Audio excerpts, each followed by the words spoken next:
Hello students, आज हम लोग रेशियो एनालिसिस में कुछ इंपॉर्टेंट प्रॉब्लम्स को देखेंगे। प्रीवियस क्लासों में मैंने आप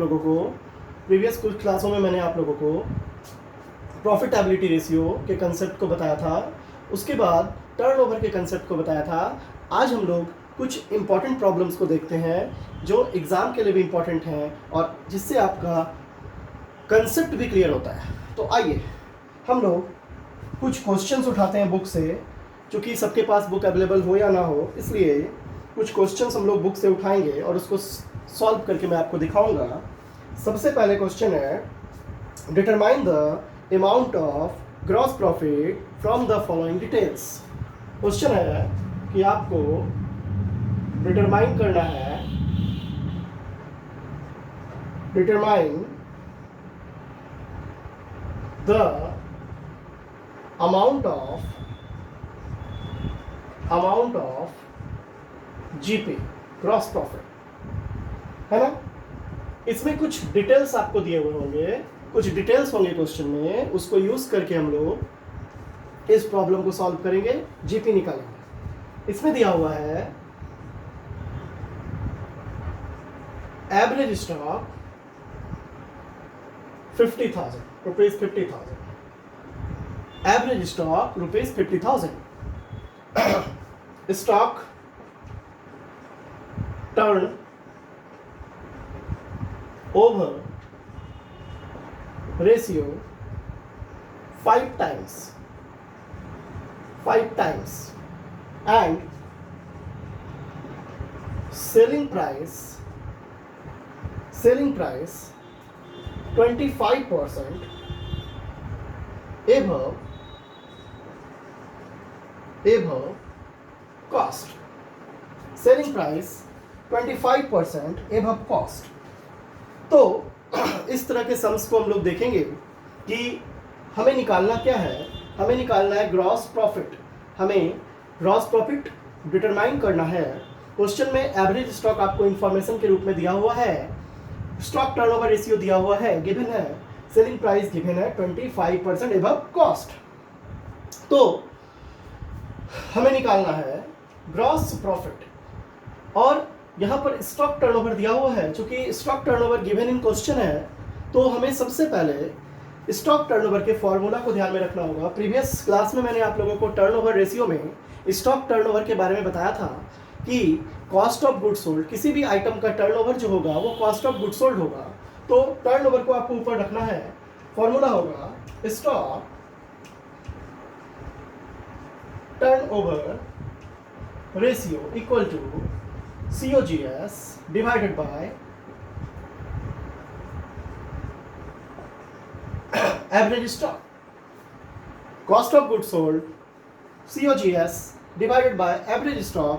और स्टॉक टर्नओवर आपको 5 टाइम्स दिया हुआ, चूँकि मैंने आप लोगों को बताया था प्रीवियस क्लास में, आप लोगों ने इसके कंसेप्ट को देखा था कि जो टर्नओवर रेशियोज होते हैं उसमें किसी भी आइटम्स के टर्नओवर जो होते हैं वो COGS होते हैं, कॉस्ट ऑफ गुड्स सोल्ड होते हैं, डेटर एंड क्रेडिटर्स टर्नओवर को छोड़कर।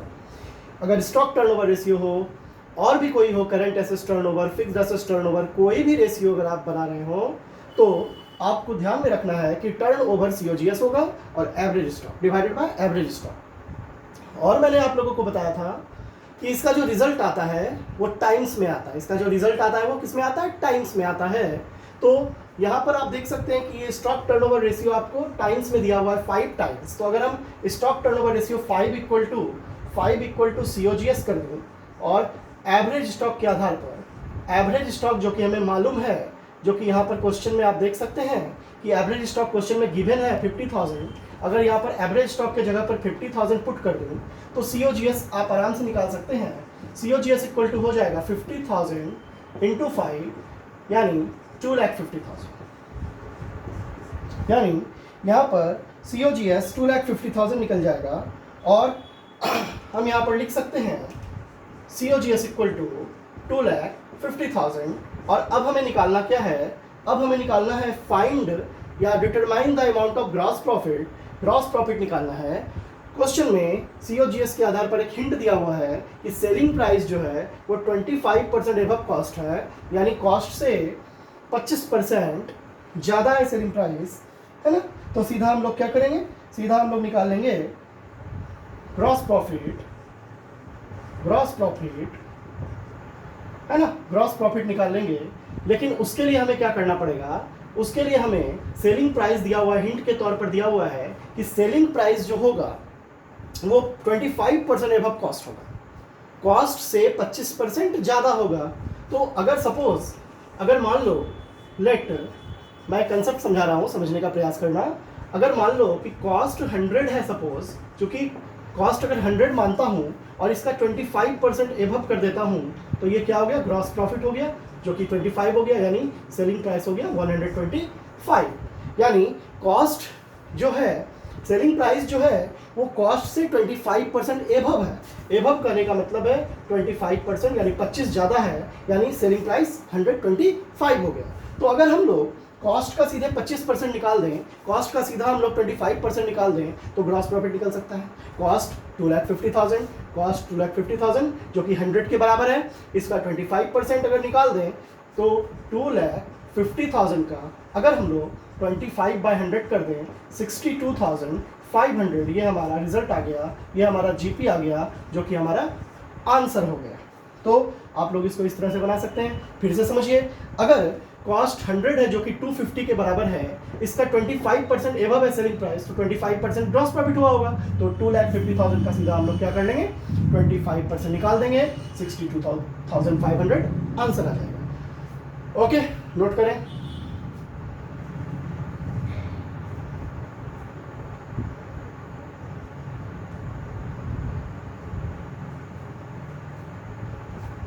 आइए अब हम लोग नेक्स्ट प्रॉब्लम देखते हैं। इसको मैं साफ कर रहा हूं।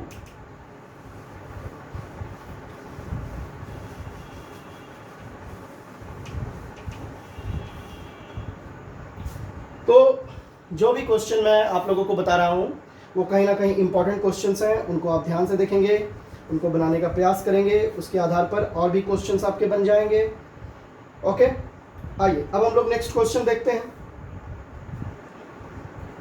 नेक्स्ट क्वेश्चन देखते हैं। क्वेश्चन में आपको निकालना है, find out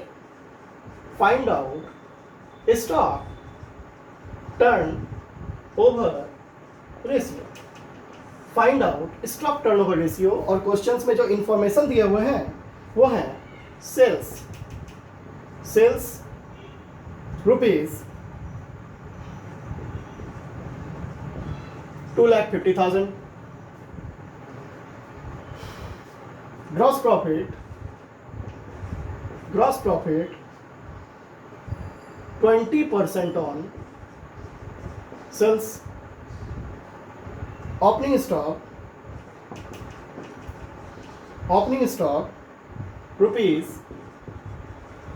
25,000, closing stock rupees 20,000। तो इस तरह से हम लोग इसको निकाल सकते हैं। यहाँ पे हमें स्टॉक टर्नओवर रेशियो निकालना है, और सबसे पहले आप ध्यान रखेंगे, आपको जो भी निकालना हो, जैसे स्टॉक टर्नओवर निकालना है तो सबसे पहले आपको इसका फॉर्मूला पता होना चाहिए कि स्टॉक टर्नओवर का फॉर्मूला क्या होता है। तो स्टॉक टर्नओवर का पहले फॉर्मूला मैं लिख देता हूँ। स्टॉक टर्नओवर रेशियो का फॉर्मूला होता है COGS बाय एवरेज स्टॉक, है ना। अभी मैंने थोड़ा देर पहले आपको बताया था, प्रीवियस सम, उसमें मैंने आपको बताया था कि स्टॉक टर्नओवर का फॉर्मूला होता है COGS बाय एवरेज स्टॉक। आइए अब हम लोग देखेंगे कि COGS कैसे निकल सकता है। अगर सेल्स में ग्रॉस प्रॉफिट को माइनस कर दिया जाए, सेल्स में प्रॉफिट को माइनस कर दिया जाए तो कॉस्ट निकल जाएगा। आइए यहाँ पर देखते हैं, सेल्स दिया है 250, सेल्स है 250 और 250 का 20% है प्रॉफिट, ग्रॉस प्रॉफिट, तो 20/100 करने से 50,000 आता है, ये आपका निकल जाता है ग्रॉस प्रॉफिट। और सेल्स है 2,50,000, जब इसमें 50,000 का ग्रॉस प्रॉफिट माइनस कर देते हैं तो निकल जाता है 2 लाख रुपीज़। 2 लाख रुपीज़ आपका निकल जाता है cost of goods sold, COGS। फिर से ध्यान से देखें आप लोग, सीधा सा कहानी है कि सेल्स में अगर ग्रॉस प्रॉफिट को माइनस कर दिया जाए, सेल्स 2,50,000 है, उसमें 50,000 जो कि ग्रॉस प्रॉफिट सेल्स का 20% था, ग्रॉस प्रॉफिट हम लोगों ने निकाल लिया सेल्स का 20%, 50,000, सेल्स में 50,000 को माइनस कर दिए, COGS आ गया 2 लाख। अब हम लोग निकाल लेंगे एवरेज स्टॉक। एवरेज स्टॉक होता है, मैंने जब टर्नओवर का कंसेप्ट दिया था तो आपको बताया था कि एवरेज स्टॉक होता है opening stock plus closing stock divided by 2। Opening stock question में दिया हुआ है, गिवन है 25,000 और क्लोजिंग स्टॉक भी क्वेश्चन में गिवन है 20,000।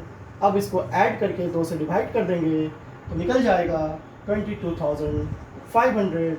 अब इस तरह से हम लोग स्टॉक टर्नओवर का आंसर निकाल सकते हैं कि कितने टाइम्स में आएगा। आपको करना क्या है, COGS बाय एवरेज स्टॉक।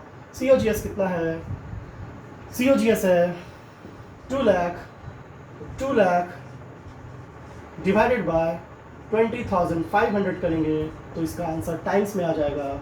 आप आराम से निकाल सकते हैं, बहुत ही इजी है, आप आराम से निकाल सकते हैं। इसको भी आप लोग नोट करें।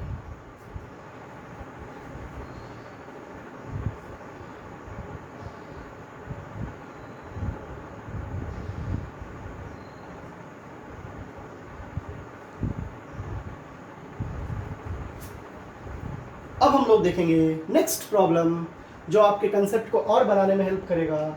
आइए देखते हैं नेक्स्ट प्रॉब्लम क्या हो सकता है।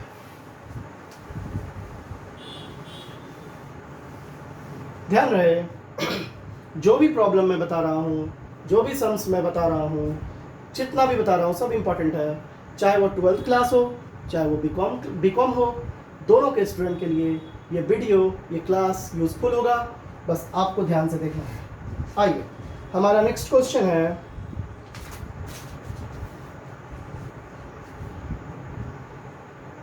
Calculate debtors turnover ratio. Calculate debtors turnover ratio. Question में गिवन है opening debtors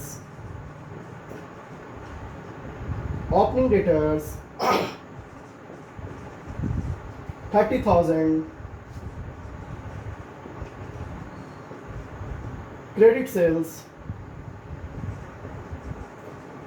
2,50,000,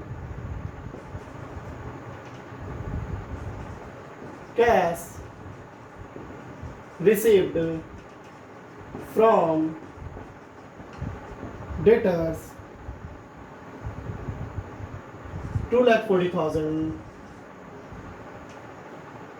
discount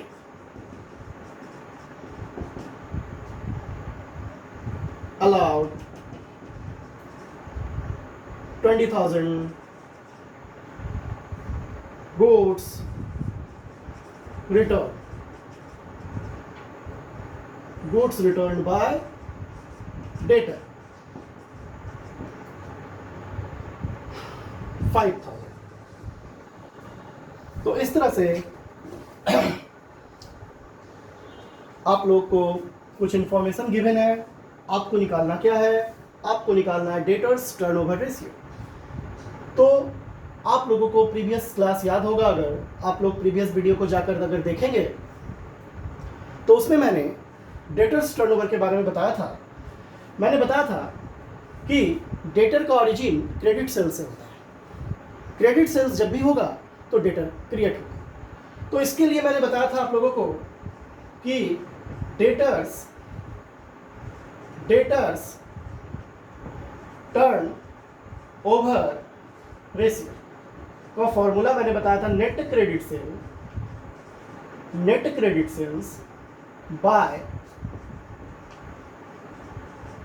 average debtors.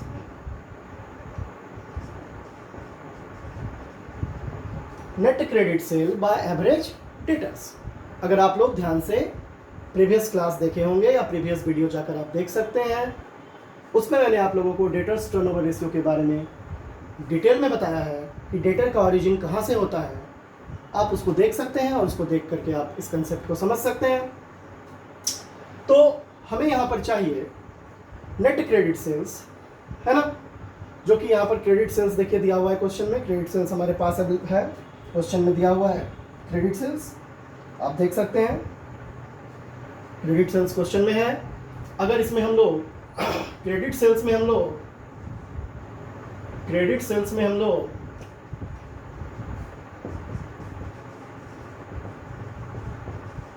Goods return को माइनस कर दें,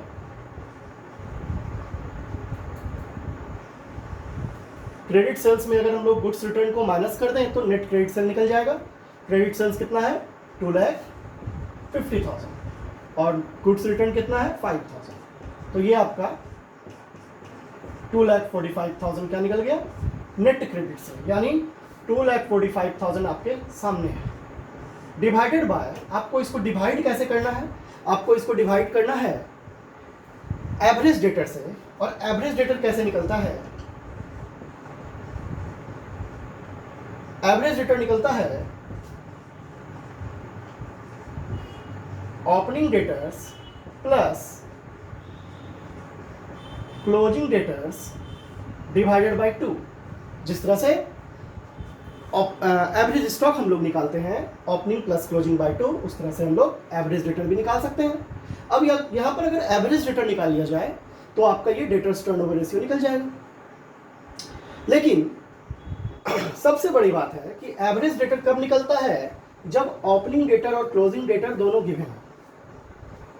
आप ध्यान से देखें, ओपनिंग डेटर और क्लोजिंग डेटर जब तक गिवन नहीं होगा तब तक ये एवरेज डेटर हम नहीं निकाल सकते, क्योंकि एवरेज डेटर का वो निकालने के लिए opening debtor plus closing debtor divided by 2 करना पड़ता है। तो यहाँ पर हमें डेटर के कुछ कंसेप्ट को समझना पड़ेगा, तो ही हम ओपनिंग डेटर निकाल सकते हैं। तो पहले आप लोग इस क्वेश्चन को नोट कर लें, उसके बाद मैं आपको डेटर का कुछ कंसेप्ट बताने वाला हूं जिससे कि आप ओपनिंग डेटर या क्लोजिंग डेटर निकाल सकते हैं। ओके, नोट कर लें क्वेश्चन को।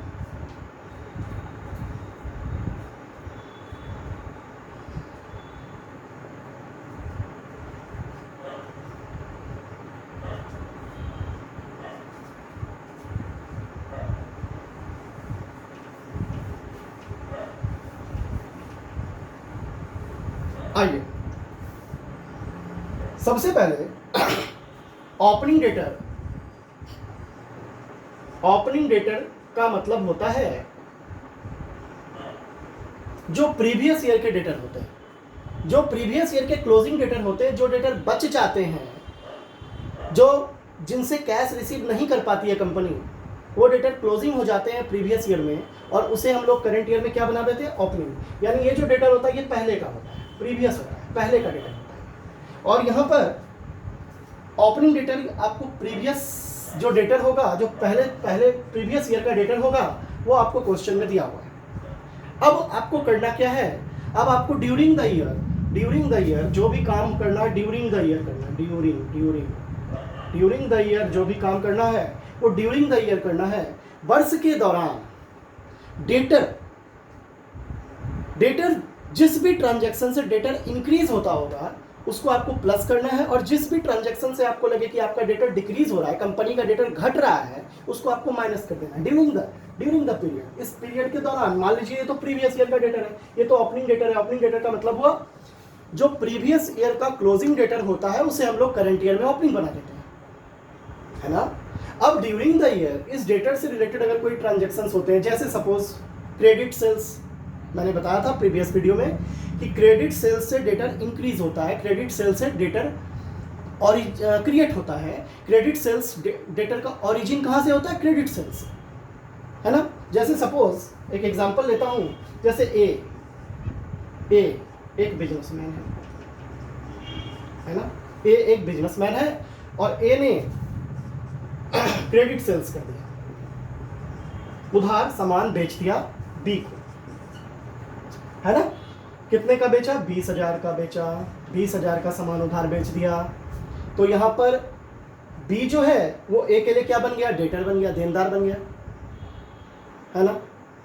तो तो आप देख सकते हैं कि क्रेडिट सेल से ही जो है, अगर किसी कस्टमर को हम उधार सामान बेचेंगे, अगर किसी कस्टमर को उधार सामान बेचा जाएगा तो वो हमारा क्या बन जाएगा, डेटर बन जाएगा। अब उस तो सीधा सा बात है, जब हम क्रेडिट सेल्स करेंगे, सपोज 2 लाख का मैंने क्रेडिट सेल्स किया,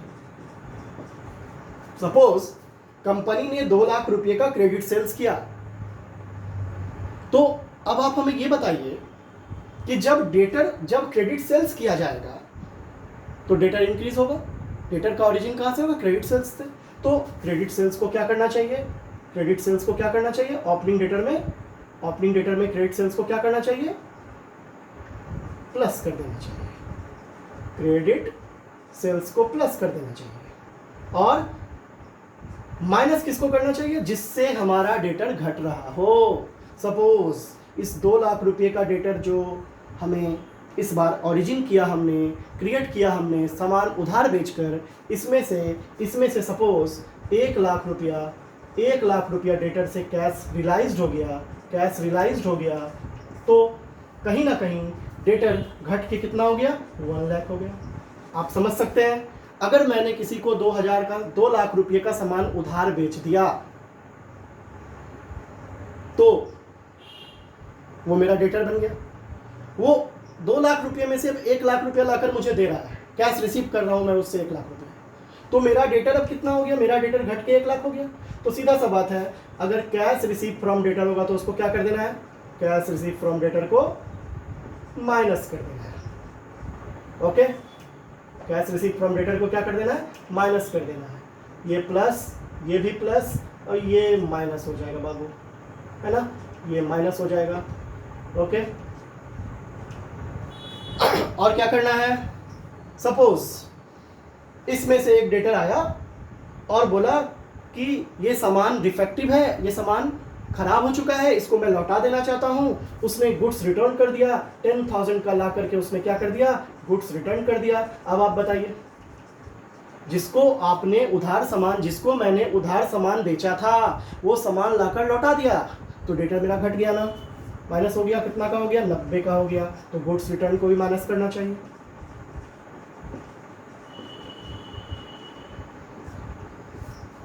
इसमें से एक डेटर के बारे में मुझे पता चला कि वो मेरा 5,000 रुपया लेकर के भाग गया, यानी बैड डेब्ट्स हो गया। भाग गया मतलब वो पैसा आप कभी मेरा रियलाइज्ड नहीं होगा। तो आप सोच कर देखिए, जब कोई आपका उधार दिया हुआ पैसा लेकर भाग जाएगा तो वो डेटर कभी रियलाइज्ड होगा, नहीं होगा। तो उसे क्या बोलेंगे, बैड डेब्ट्स बोलेंगे। तो बैड डेब्ट से भी हमारा डेटर घटता है।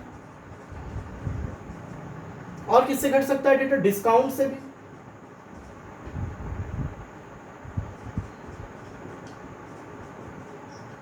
अगर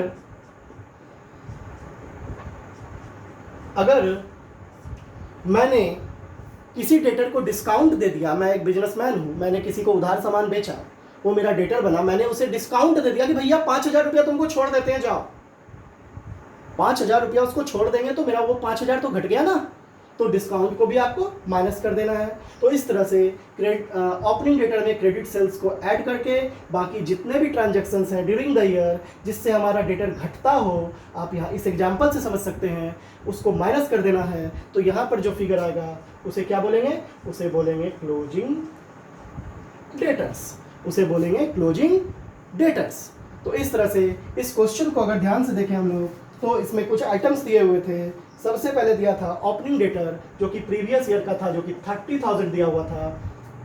क्रेडिट सेल्स दिया हुआ था 2,50,000, जिससे हमारा डेटर इंक्रीज होता है। अभी मैंने आपको बताया कि क्रेडिट सेल से डेटर का ओरिजिन होता है, डेटर क्रिएट होता है, बढ़ता है, तो बढ़ता है तो प्लस कर देंगे।